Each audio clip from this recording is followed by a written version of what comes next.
Welcome to the Health Literacy Communications Corner from Cook County Department of Public Health. This video was created through a partnership between Cook County Department of Public Health and LiteracyWorks. In this video, we're going to talk about simple practices to make language translation and interpretation effective and community-centered. First things first, what do we mean when we talk about translation and interpretation? Translation usually refers to changing written content from one language to another. Interpretation usually refers to explaining information from one language to another. Quality translation and interpretation should be accurate, flow naturally, and be culturally competent.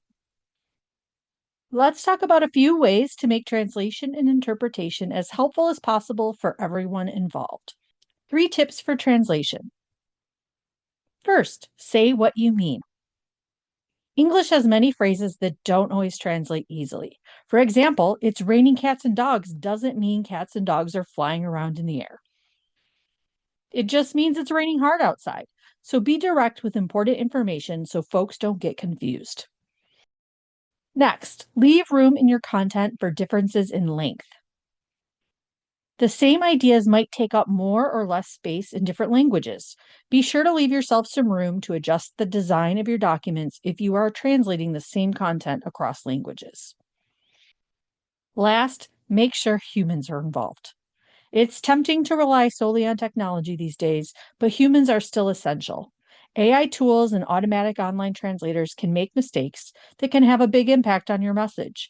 If you are using technology for translation, make sure you also have humans who know the language review your text. Now let's look at some tips for interpretation. First, focus on the person you are communicating with, not the interpreter. Remember who you're having the conversation with and address them directly. The interpreter understands their role is to be the go-between in conversations. Speak naturally and allow enough time. Conversations will take longer because everything is explained twice. Do be mindful of not talking too fast or too slow. It's helpful to say a few sentences at a time so the interpreter can interpret in manageable chunks. Last but not least, check for understanding. Just because community members are getting information in the language they prefer doesn't automatically make it understandable. Make sure you use strategies to check for understanding, like teach back. Translation and interpretation can feel daunting, but it doesn't have to be. Let's make sure everyone can get the information they need to make the best health choices for themselves and their loved ones. Thanks for listening. Learn more about organizational health literacy at healthliteratecookcounty.org.